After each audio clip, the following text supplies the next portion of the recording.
You're listening to the Be Better Off Show by Kelly+Partners.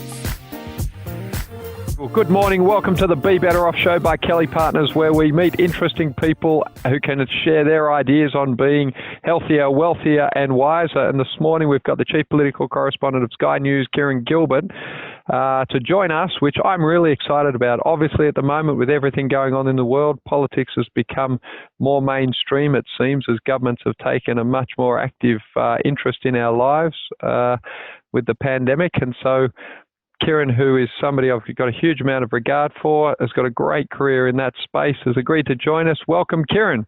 Brett, g'day. Great to be with you. Mate, I remember first meeting you as a 14-year-old, I think, at Western Suburbs District Cricket Club. Kieran was a very fast right-arm over fast bowler. We played Green Shield together. We did. It was great fun, great memories. And I've got to say, I'm still, to this day, Brett, a cricket tragic. Just absolutely love it. I'm not sure about you, but when summer comes around, it's on the television 24/7, including with Big Bash these days, which is great. So every night we get to watch it. Yeah, it's interesting, isn't it? So cricket, a great metaphor for life. I say to my children now, Kieran, that you know, in a computer game, when you do something stupid, get yourself shot or get out. Whereas cricket's a much better metaphor for life. You have to get dressed up, go to the ground, put on your pads, go out to bat. If you nick the first ball, you're out and you might not get to bat for a few more weeks. So you need to pay a bit more attention to what you're doing. Yeah, I like that. It's a very good metaphor, and the patience needed, and try and explain it to someone from overseas, the 5-day test that can end in a draw.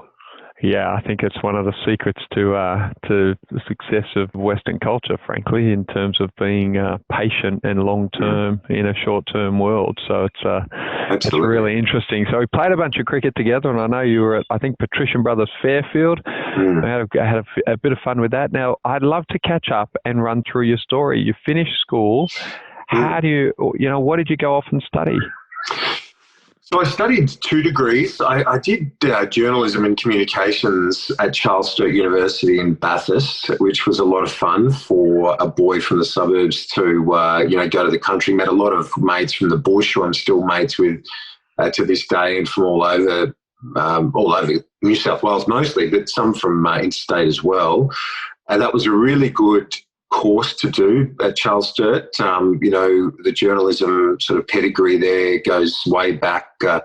I think Andrew Denton did it originally, and then many others in the journalism space. And then I did a postgraduate degree at Sydney University in politics and international relations, and found my way in Canberra at the age of 27. I've been here ever since. So who were you with at 20 when you first went to Canberra? Which agency were you with?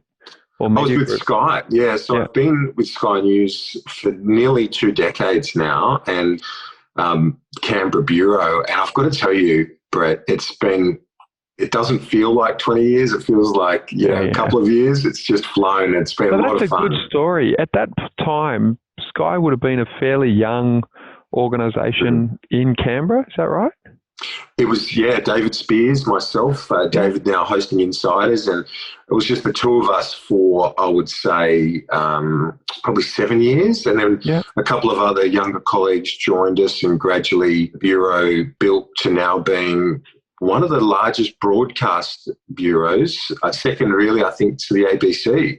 Now in size, in terms of numbers, it's a large presence, And you're based in Canberra?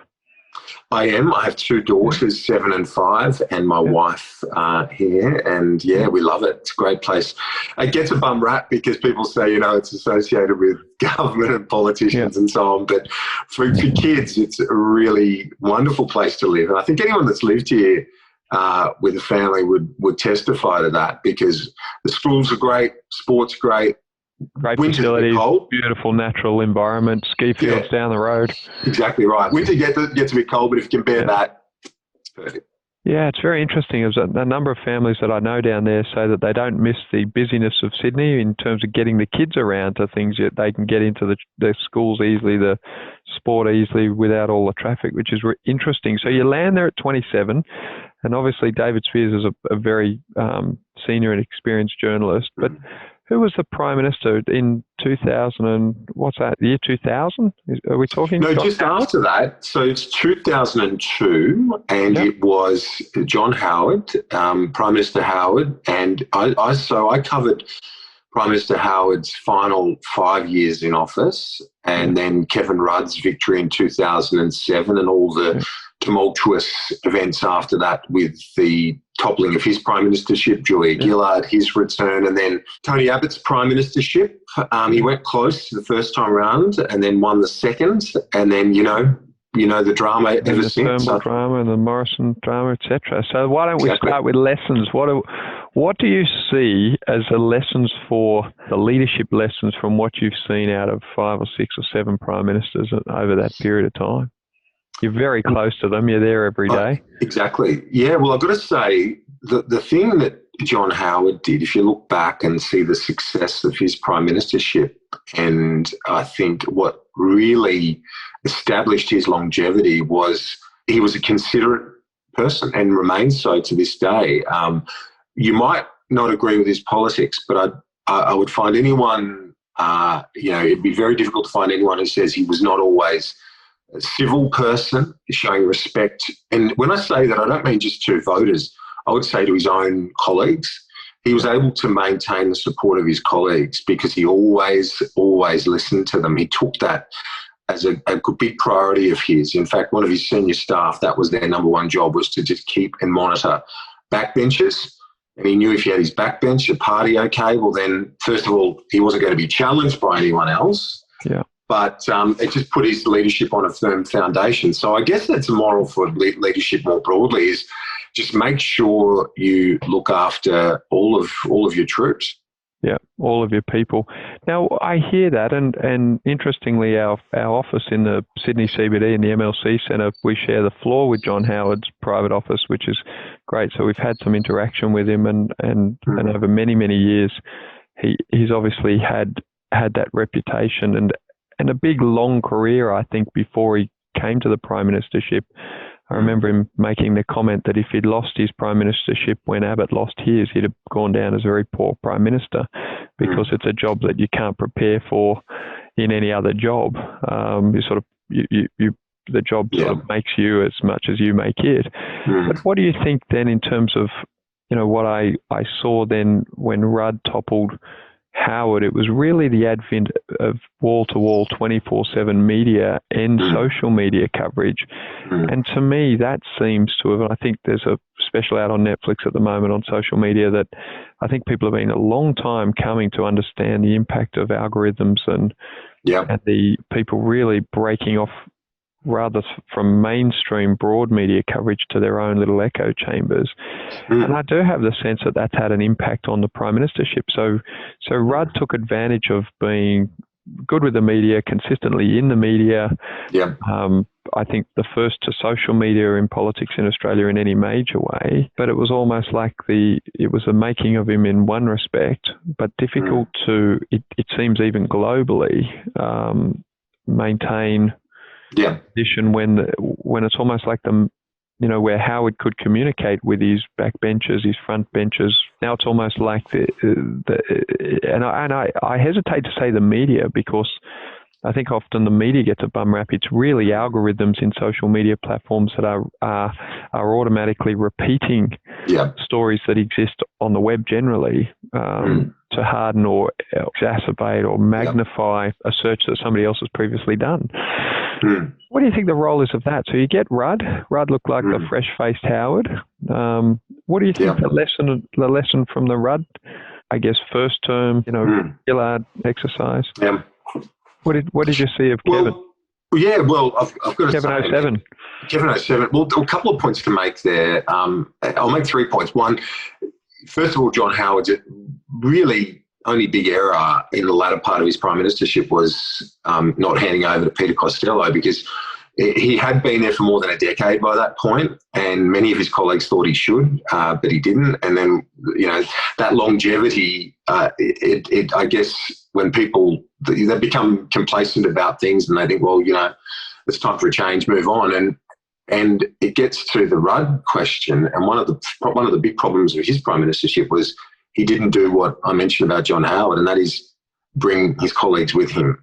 He didn't show them all that same sort of respect. He created quite a few enemies within the party, some of them quite powerful in terms of the numbers they had. And, well, it was a shock to many Australians, but I don't think it was a shock to many in the Labor Party because they'd seen his behaviour and it just wasn't as collegiate. It wasn't that sort of leadership that we're talking about. And in terms of the internet and the algorithms, that role, it's a really interesting question, Brett. I think to this day, the political class, for want of a better word, are still grappling with that. My own personal view is that they need to, and I think Scott Morrison's quite good at this, to be honest, and that is reduce your visibility. I mean, they don't have to be out there every second of the day. They don't have to be there. People want them just governing and show up and talk when they need to and explain themselves when they need to.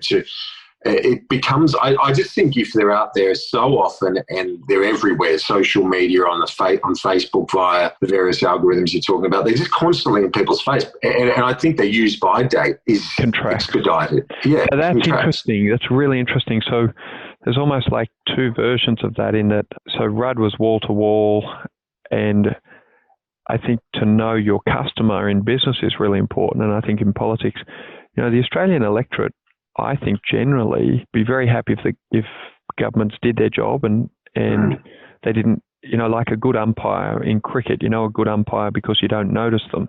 They're doing their job, but they're not making themselves the centre of attention. I think that's really true in Australia. I think in the US it's slightly different. I think that they're a more star-obsessed culture, and it's a much more presidential system. And so, Trump has been incredibly successful at just owning that news cycle. And so it's almost like he knows that people will turn up to the polls. Again, we have to vote in Australia. You don't have to in the US. So you've actually got to get people to actually get out of their house and go and vote, which I think means you need a different approach. But here, I think you're right, is that, if you're in the Australian news cycle 24/7, I think people get sick of you faster. And we're not known to love politicians anyway. So Morrison's probably doing the right thing by staying undercover a little bit. And I think Berejiklian's had a very similar, if you compare Gladys to Dan Andrews, it's almost that study in, daily press conference from Andrews. Gladys, the work's getting done, but you don't necessarily see her every day. Exactly. So it's that collegiality that, in a sense, Labor probably couldn't have won without Rudd. And I sense that he probably thinks they weren't too grateful for that. He put a pleasant face on often what is an ugly scene. And I think, as Gillard proved, she may not be, as electorally successful as say somebody like Rudd. I always said Rudd was the politician you liked if you hadn't met him. We met him in the pool down in Melbourne, and my 5-year-old son met him and wasn't that impressed, which is an interesting read, dogs and small kids, which is interesting. So then Gillard, ascends through a very difficult process and doesn't really win the election. So I think that's not been that well explored against Abbott. They never necessarily had a lot of legitimacy, but did nonetheless get on and was an effective deal maker, which I don't think is very often, in all the things you hear about her, you don't hear about her competence. Which is a disappointment. You hear about her gender, which I don't think is that relevant to most Australians. I think her competence, though, has been underplayed in terms of getting legislation through a difficult split parliament, a very divided and very divisive parliament. What was your take on Julia and her leadership? Yeah, super competent. Absolutely.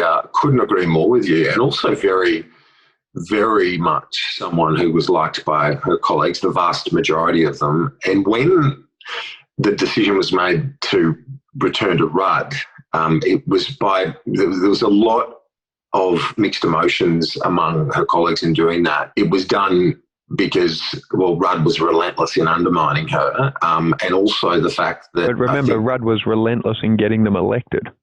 Yes, true. That's right. And the fact is, the polls never, in your analogy, not that many people ended up meeting him, so his approval rating remained high.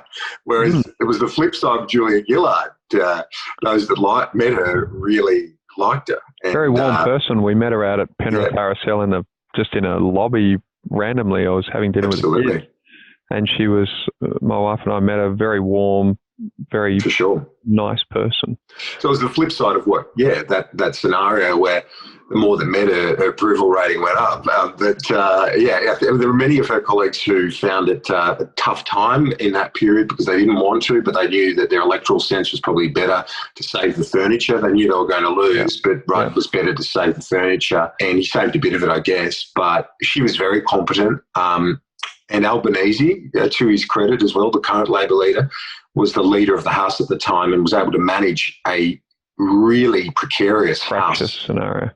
Fractious, absolutely. And he was able to get a lot of that agenda through. So I think before we get to the Libs, capable. Before we get to the Libs, and obviously Tony Burke there as well, so they're very skilled, I think, as an organisation, which is often overlooked. But so before we get to the Libs and their shenanigans, I'm interested in your view, like with Gillard and Rudd, it's the yin and the yang of the team more than the individual that makes people successful, in my view. Exactly. And I did get the sense that Julia was a reluctant Prime Minister in that if she could have got the team of her and Kevin to work as they did to win government, the Labor Party would have, if they could as well as they campaigned, they would have been better off in that the psychopathic tendencies of someone like Rudd and his relentlessness in pursuing an objective is, as I've said to a lot of politicians later about the Liberal scenario, is that, people often overlook how important it is to win an election, but sitting in opposition is about the world's most impotent situation. And often it's easy to, after you've won government, to presume that it's easy to win government, and people that have been there a long time, like a Howard, know how soul-destroying it is to sit in opposition for a decade. Exactly. Certainly something John Howard has said numerous times, that spend a decade in opposition and then you'll understand why it's so important to govern well from day one and make the most. So it's really interesting, how you get people to work together. I wonder if the party, on reflection, could have invested, more time in getting the two of them to work as an effective team. I know the resentment I always had, and I think the public had, was that I think Australian politics has become more presidential, and I think the electorate showed them that they had voted for Kevin 07. They had marketed Kevin 07. They didn't market Labor Party 07 because it wasn't attractive then, and they sort of paid the price for the breach of faith that they had with the electorate generally, which I think has been completely overlooked as people try to justify their bad behaviour. And the major issue that I had as an employer with the Labor Party is, I have to give 3 warnings if you're naughty. I have to counsel you and make sure that we're kind. And I have to see if there's anything we've done to make it impossible for you to do your job. And I think what most Australians saw was that somebody in the highest office in the land wasn't given 3 warnings, wasn't counselled. They didn't hire the corporate psychologist to make sure everything was okay. They really did nothing. That they hoist all of these rules on an employer. But when they were the employer, they acted like a bunch of ratbags. And I think the Australian electorate gave them a good kick in the arse, which is interesting. But then we come to the Libs. They sit there, they watch all of this. What's your take on Tony Abbott as an opposition leader, then as a Prime Minister, and the shenanigans that followed? Well, he was probably the best opposition leader we've seen in many years. Relentless. We used that word before with Rudd, but so was Abbott. The discipline, the message. He was brutal. And just to wrap up on the Labor period, because I think this segues into Abbott well, is that Julia Gillard really didn't stand much of a chance because of all those reasons you said, because of their the ratbag behaviour of her colleagues, and the fact that she felt standing in front of all these ratbags. Exactly. And then she got there, and people, woke up in the morning and thought, "Who's this person who's Prime Minister?"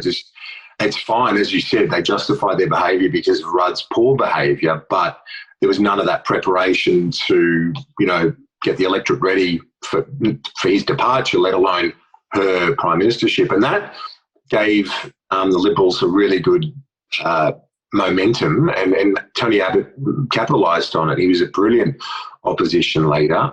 When he was prime minister, 20 plus years in Parliament as preparation, exactly. which I think's overlooked. Exactly. Well, that's what John Howard always says, as you pointed out. That preparation in politics helps get the scars, and you're seeing that with Scott Morrison now. He's learning in the job. I mean, that Hawaii trip was a debacle, the way they handled it, lied about it, and so on. His office, they're learning in the job, and if he's like Howard, which is his role model, he'll learn from all his mistakes. And to me, so far, he's been going okay. When I say so far, we know how quickly things can change. But for Tony Abbott, he was. Look, I think they came in, 2014 budget was a really pivotal point. I think that Labor was able to just say, look, you're breaching every promise under the sun with this. It's way too hard. You're not the person you said you were. And that budget was a turning point. It was seen within the Liberal Party as well as going too far in terms of the various cuts and changes that were made, and then from that point on, he was struggling. But to be fair, there were those internally. I know they say that they started later in the piece to undermine him, but that undermining was happening. It wasn't beyond much of a year, and they were into him.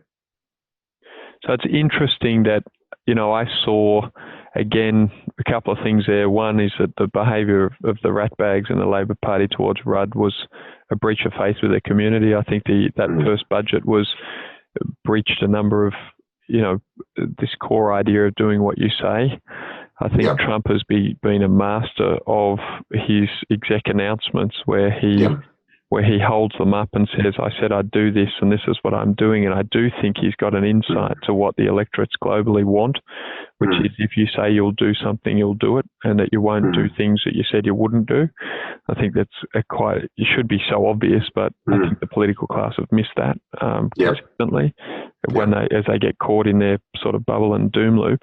But I think you're right. I think so. Abbott comes in again. If you haven't spent a long time in opposition, you don't know the privilege and the unique privilege of government. And then you can think that it's easy to win and you can fiddle around, and then you've got to take over a merchant on the back bench who job. And as and as we saw, wanted the job with no agenda. Gets the job. Malcolm's got 75% approval rating. What's your take on what happens next? Well, he just squandered it. He absolutely squandered it.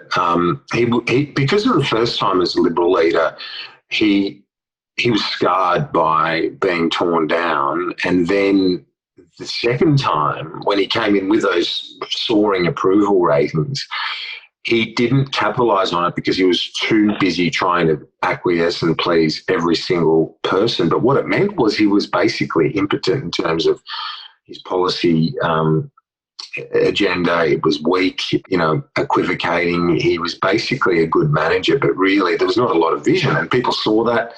And eventually those that wanted him and was under, the ballast behind that approval rating, it collapsed because he, as you said, there wasn't an agenda, and the things that he did achieve, I guess, he'll be making a big deal of those. But can we think of any? Well, the one that he refers to quite a bit is the same-sex marriage issue, but it went via the plebiscite. I thought Tony set that up. Yeah, well, he did, but it was Malcolm Turnbull who saw it through, and I think he would argue that it wouldn't happen. But I mean, let's put that to one side. The bottom line is on climate change, on tax reform, on a whole heap of other big ticket items where people wanted him to be bold. He was the opposite of bold. So I guess I've never seen air go out of a political balloon faster, which is interesting. What do you see up close and personal? I had seen, the Abbott experience was sort of the opposite of the Rudd. He's the guy that if you meet, you like, and if you haven't met, you're a bit edgy on. Quite personable type of Australian who's got quite, deep community involvement and very much a common man's touch. Mm. What do you see up close when you're trying to cover, the moving parts of the shenanigans and then the aftermath, and what does that look like day to day? What's your wife's name? Fiona. What do you say to Fiona when you get home in the middle of all this shit? Do you know what, Brett? The thing is, you're right.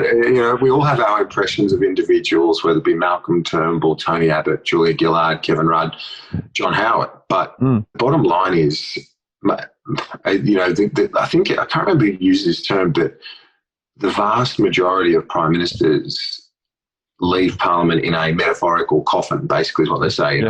They don't leave on their own terms. Yeah. It ends in tears, is basically. So they get into the job and they want to make a difference. Sometimes they do, sometimes they don't. Sometimes it's a combination, but it always ends in tears. And I've got to say, no matter who the human being is, there's a frailty you see when it ends. It's really interesting to watch that super confident, egotistical, narcissistic, even some, not always, but there's some elements of that, becomes this, they've been knocked over either by their own people or the voters. And you see the frailty, the human frailty there. It's really interesting because regardless of their likability or not, they're all human. And I've seen that quite a few times in that prime ministerial courtyard as tears well up in their eyes. And what's your take on, the success or otherwise in that role? Is it boldness? Is it vision? Is it ability to bring people with you? What is it that you think makes the difference when a difference is made? When I see a successful leader or politician, the word is authenticity. And the reason I say that is because the authenticity has an impact on values. It has an impact on vision, on their likability, and all that stuff brought into one, I guess, and boldness. I mean, if they're really there for a reason and they've got a vision of what the country would be, if they're authentic about that, they will show the significant boldness there. And I guess the person, we'll go back to Howard again because he's been the most successful politician that I've covered of our generation, Brett. And whenever you ask him a question, he'd always see it basically within his worldview, and he'd answer it definitively because he was, whether you liked him or not, he was an authentic leader, and that was a great source of his success. And that's something that Donald Trump used to win. I mean, he was authentic, and they'd seen him on The Apprentice for 10 years, Middle America, and they could see, he might be a buffoon at times, blustering and, telling lies basically various times, but they go, well, that's him. I mean, he's the developer from Manhattan. He's authentic. He was successful. I'm not sure he will be on November 3, but I mean, even the story so far is extraordinary that he was able to get to the White House. But authenticity is the one word that I always go to when I think about the most successful leaders and politicians. So that's interesting. And so, I think the ballast in that authenticity is that clarity of worldview. And when you look at the great leaders, in my first book, I wrote a book when I was 22. I interviewed Bob Hawke and Jeff Kennett, Cheryl Curnow, Sir William Dean, Malcolm Fraser. I've interviewed almost all the living prime ministers for some time. And it's interesting, the ones that had a clarity and a broadness of their views that people experience as the most authentic because they know they'll land in the same place on that issue consistently. Not that they won't grow in their understanding, but that they do have a view that's consistent. And I think consistency is underrated by most commentators in that, to your point with Howard, everyone knew what he stood for, whether they agreed with it or not. And that gives people some comfort that they're not dealing with some flim-flam guy who's all over the place and he's just trying to say what they think somebody wants to hear. And I have seen a genuine shift, I think, in terms of that over the last 25 years, that I think you would know what Hawke would think, you would know what Keating would think to a degree, you'd know certainly what Whitlam, to a lesser, if you look at why was Whitlam more successful than Fraser, Whitlam had a broader and firmer worldview that I think whether people agreed with or not, they knew who he was. I think Fraser struggled with that in relative to Whitlam. It looked like Hawke was stronger than his opponents with respect to the clarity and breadth and depth of his own worldview. I think Keating had that. I think Howard had that. But then it gets a little...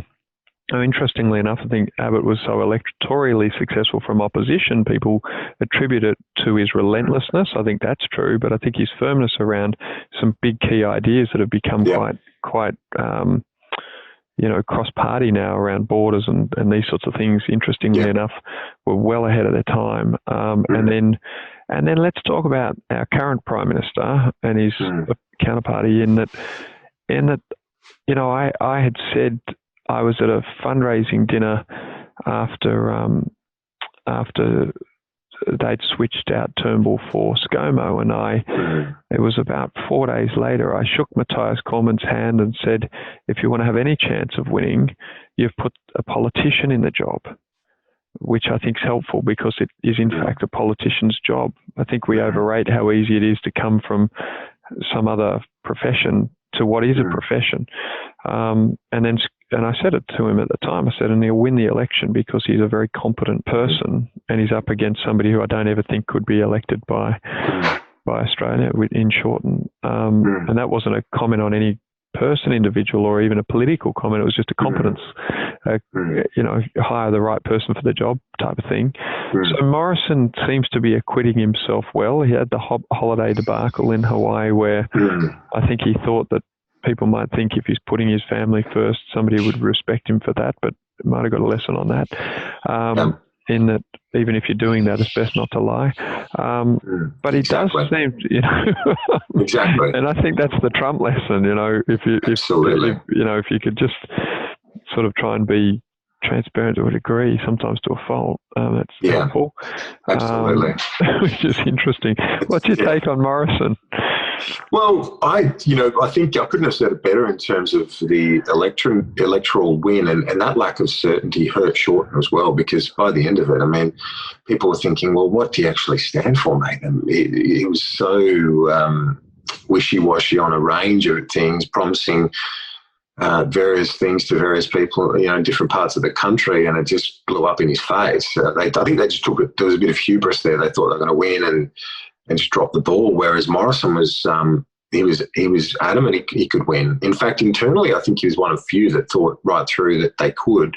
But he is. I'll say that both he and Albanese have that authenticity that I spoke about. They're both authentic human beings and leaders, and what you see is what you get for both of them. So I don't think I know Morrison won't be taking Albanese lightly, because he, for all his, the faults, the flaws, whatever else, he too is someone with that Howard longevity.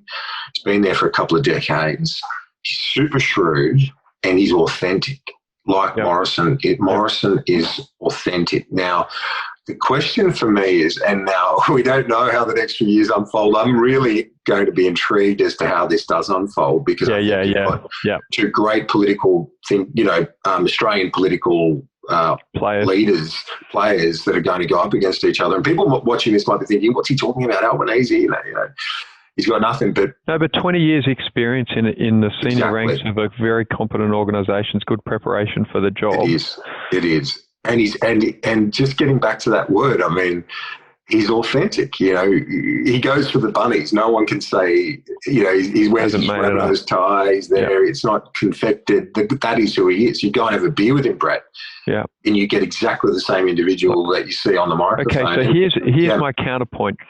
I think that the Labor Party and Albanese, as a victim of that, don't have clearly, if you said what are the three things they stand for clearly that resonate with Middle Australia, I'm not sure we can at the moment name them. That doesn't mean they exist, that they don't exist. Yeah. But I think if you said, what does Morrison stand for, and you said lower taxes, and you said an energy policy undefined that doesn't cost you more, small government versus, big government, if you like.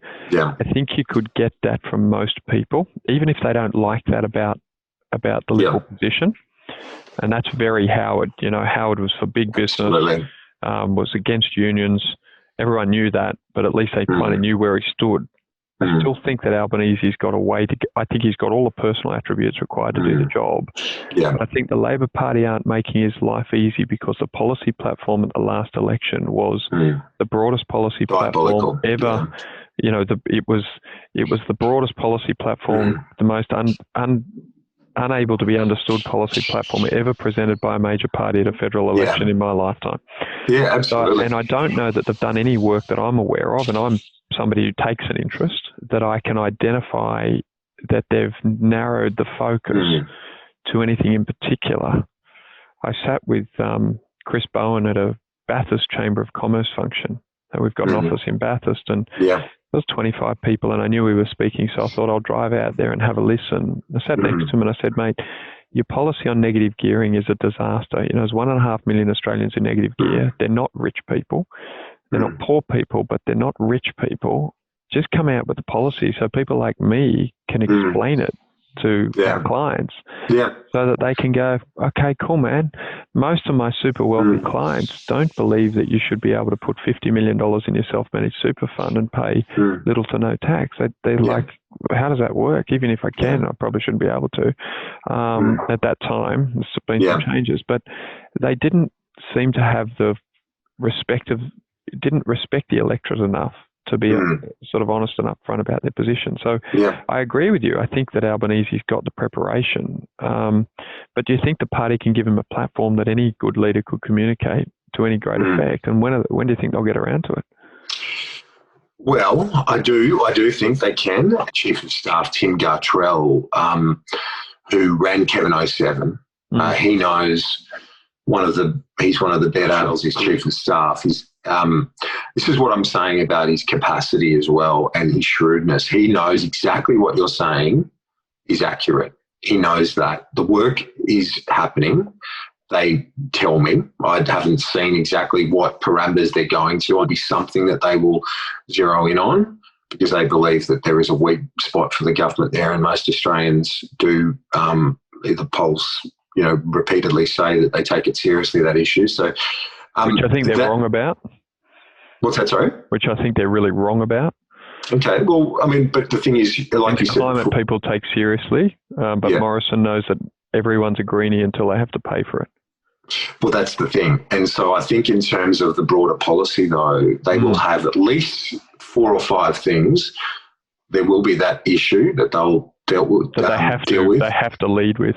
They've got to run with that. They've got to run with that because a big chunk of their, support base believe in it and want action, and they believe that there is a broader support base in relation to that. But I think basically to get to the point is that they won't be going into all the detail, and have 500 just the vomit, pages word vomit. Yeah, exactly, which is what they had last time.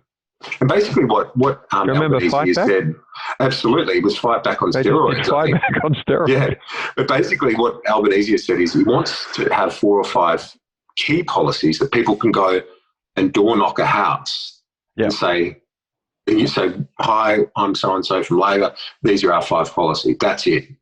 So he knows what he's saying is right. Yeah, do you think, though, and to your point on authenticity, the thing I always liked about Gillard was that she had personally benefited from access to education that had changed her life. It was a key part of who she was. And as education minister, you felt that as she prosecuted the argument that education leads to opportunity, it came from a deep place for her. Yeah.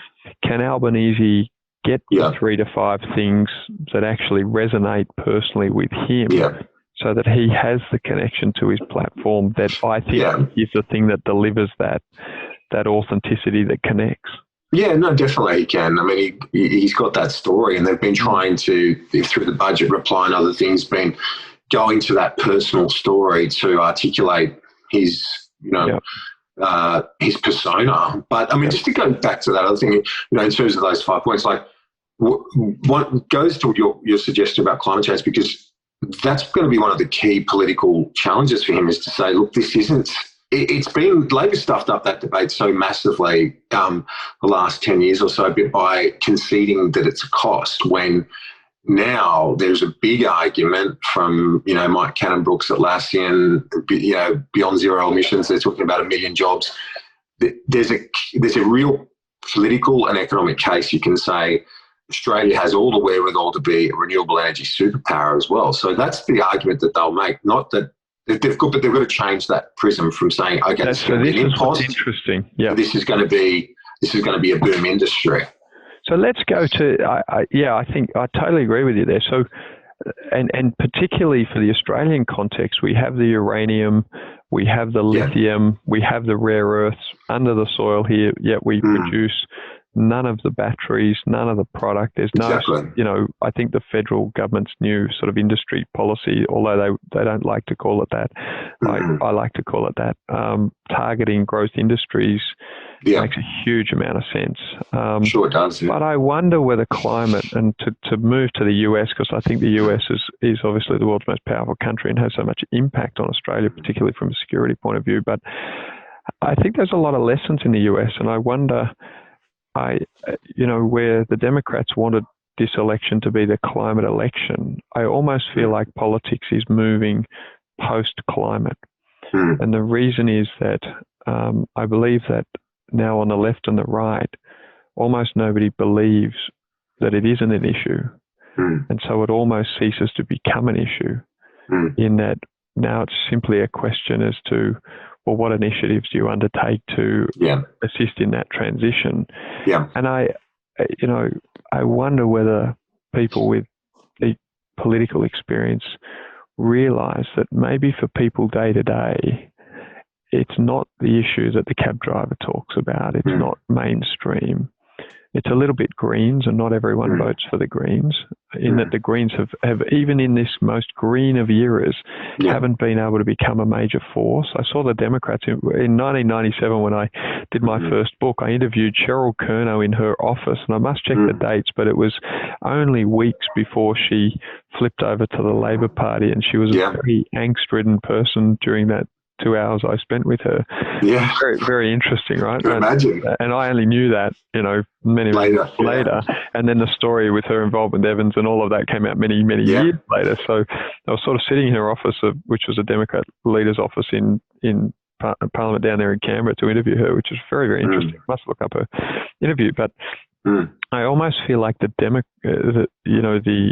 Australian Democrats don't exist now because the issue that they sought to address to a degree became mainstream accepted, keep the numbers honest, and so they didn't have a reason to exist. And I wonder where often something that looks like a force, like the Greens, whether the electorate is almost post-Greens in the sense that it's become such a major part of both major parties' policy positions, where people turn around and say, do I know anyone that doesn't think the environment's an issue? No. 10 years ago, the environment was an issue. Do I know anyone that doesn't think climate is an issue? No one.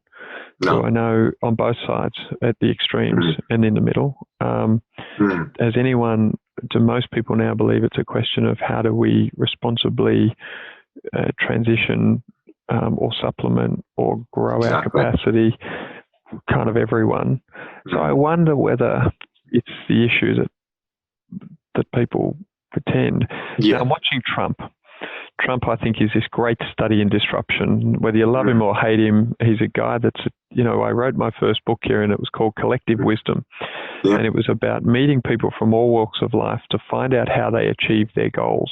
Not necessarily successful people, but how do people achieve their goals? And in that first book, Malcolm Turnbull I interviewed when he was at Goldman Sachs. He was head of Republican movement. Kerry Jones, Malcolm Fraser. But Trump is someone who decides to become president, goes down an escalator and becomes president. And I do believe that a lot of the political establishment's reaction to Trump is that someone like Biden spent 40 plus years in the hellhole that is Washington, D.C. to come up as vice president, get pipped at the post by a first-term senator.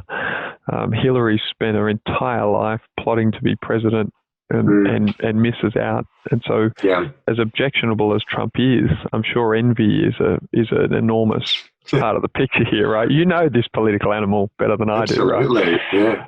So I think that shits him. Oh, yeah. And then he gets the job, and he might be a lot of things, but he seems to be able to communicate quite well to the electorate, right? Absolutely. So now he's up against a $2 trillion or maybe $100 trillion, trillions of dollars, new Green Deal. Doesn't seem to be having the resonance outside California, New York, that I think the Democrats look like. You mentioned earlier the hubris of Shorten and his policy platform, and the party's hubris was reflected in their policy platform. Yeah. The Democrats feel like Shorten. You put a leader in that no one likes. I'd never met anyone that would sleep out to hear Shorten speak. Right. I'd never met anyone who wanted to vote for him.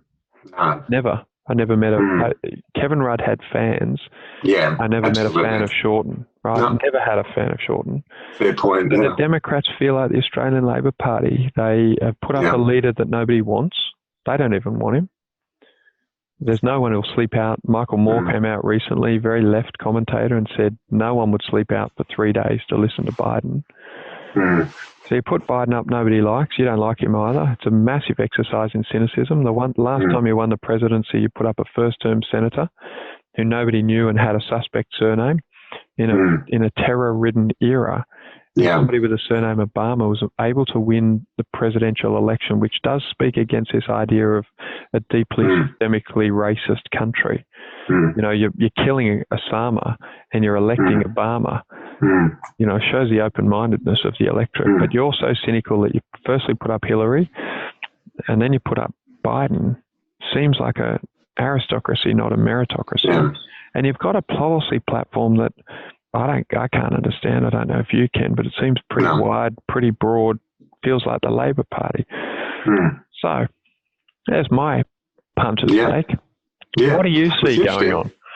Well, I mean, and that's interesting. It's hard to disagree with a lot of what you said. The one point of difference with Biden, if he's Shorten, is that Morrison isn't Trump, and he hasn't seen this debacle of COVID and his handling of it, which has been really shambolic. But if we step away from Biden, from COVID, because I think that is really worth talking about, but do we not have leaders with a firm worldview and a deeply authentic, even if deeply offensive, which I think both Morrison and Trump bring to the table? Yeah, well, authentic. He's authentic, and a clear worldview. I think he's got a very understandable worldview. Yeah, no, he's got all that, and he is authentic. But I think he's and I could be proven wrong in a couple of weeks, but I think this campaign has jumped the shark. I think. So let's say we put COVID aside. He's butchered it. How are the campaign's running? Like, how do they go outside the COVID world? I don't think we can. I don't think you can put it aside because it's central to everything about what this campaign has been. Like the fact that we didn't have a debate yesterday because of COVID. And Trump, there was another stuff up from him. I mean, he should have gone ahead with a virtual debate. You need to expose Biden's weaknesses, and this was a reflexive. No, I'm not doing it, but he should have done it because Biden's struggling. His cognitive capacity is questionable. He has huge weaknesses. He's everything you said he is. Yeah, Brett, and Trump saves him. Like Trump saved him in the first debate. Yeah, I agree. I much. Agree. Yep. So he saved him on that. He saved him on this virtual debate. They should have done it because he would have been made vulnerable again where he had to speak and he would have put his foot in it. But having said all that, I think that Trump's this shambolic sort of management of COVID, the fact that he got it, gets back to the White House, takes off the mask. I mean, this plus all the numbers, and as I said, I could be completely wrong. And November 4, you call me if I am and say, mate, you stuffed it up. But I think that these numbers that we're seeing today, so close to the election across Pennsylvania, Rust Belt states, Arizona, he's competitive because of the McCain factor, the veterans. I mean, this to me looks like it's going to be a thumping. So that it leads me to think of the Turnbull 30 polls or 33 polls in a row. And I try to ignore the polls and say, in those key swing states, what moves somebody in the US to get out of their house off their big couch from in front of their big TV and roll down to vote, right? Because here we have to, there they just don't. Exactly. And so there's the two measures, enthusiasm scores. There's who's your neighbour voting for, which I think is really interesting. So they're asking people, who are you voting for? Then who's your neighbour voting for? Which I think is really interesting. It is. Because, all the neighbours are voting for Trump, but everyone else is voting for Biden. So that's quite interesting. In a deeply politicised world where nobody will say what they think, I think there's a huge amount of hubris around the Democrat campaign, which concerns me in terms of looking at it. It feels like Shorten. Remember Shorten was at the pub instead of campaigning. Absolutely, I do. Hillary did the same thing in the last few days. She didn't campaign right down to the line. It just feels like that. You've got Trump out every day doing a rally.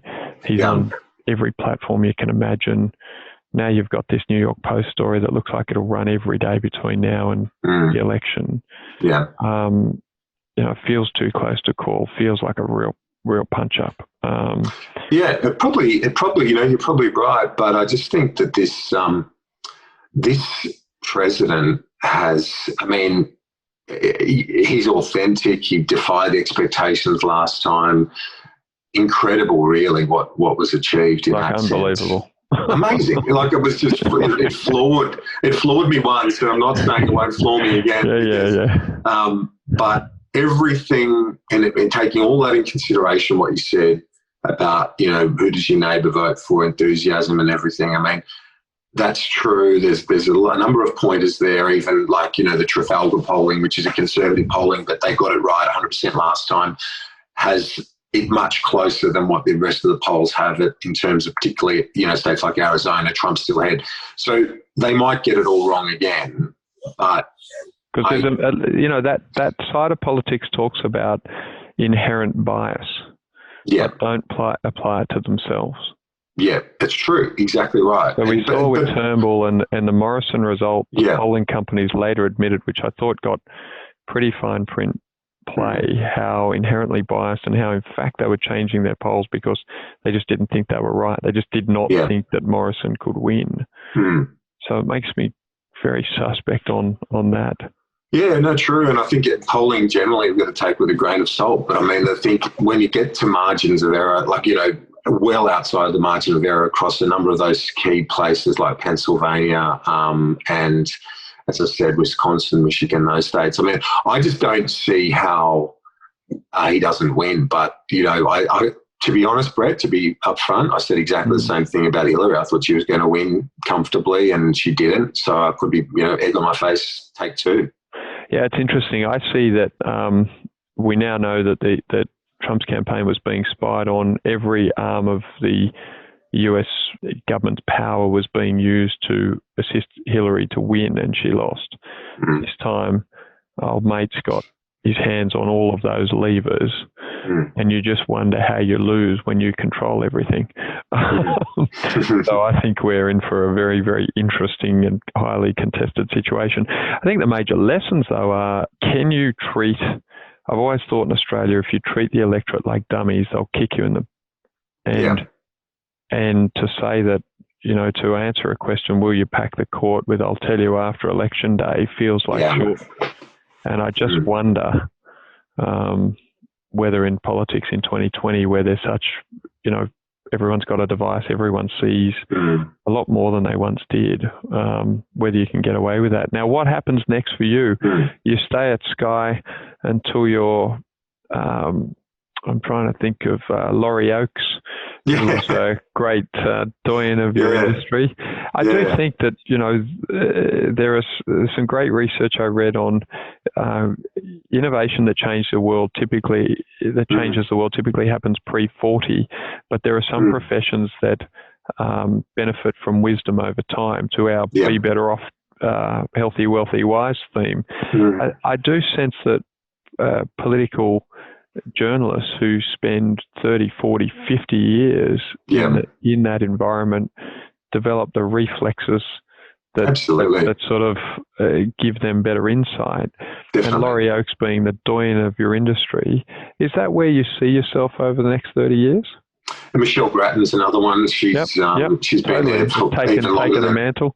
Yeah, longer than Laurie, but she's amazing. They're both wonderful mentors to people like myself. But I'd be, I guess, nearly 20 years. I'm in that next bracket. There's you get a lot of younger people as in any industry, and they, something might really excite them, and you say, well, let's just see it in the context of a bit of this history, that this and that, and so on. Which I guess, in that, as you say, I think in this industry, it's beneficial because I have seen things before, and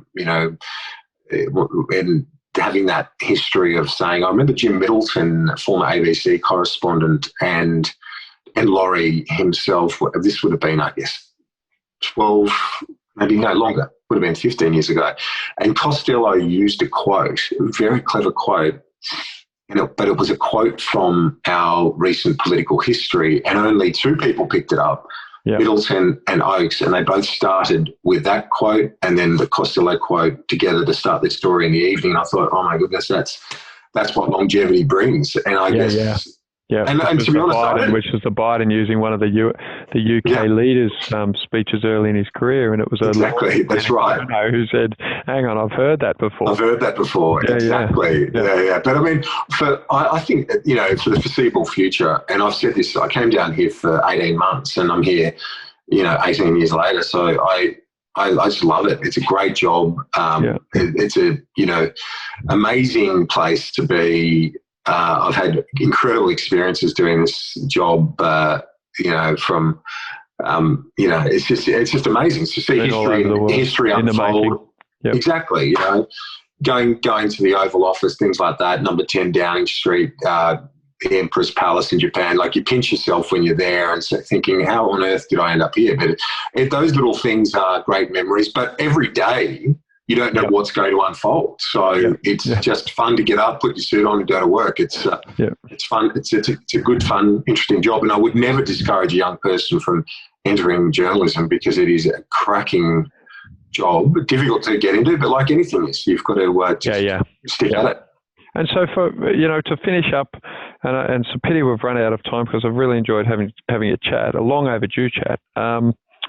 Absolutely. With young people, what do you say to the young Kieran Gilbert who's thinking, okay, I want to be a political journalist, or I want to be in a world now where there's less jobs than ever, there's more fragmentation of the media.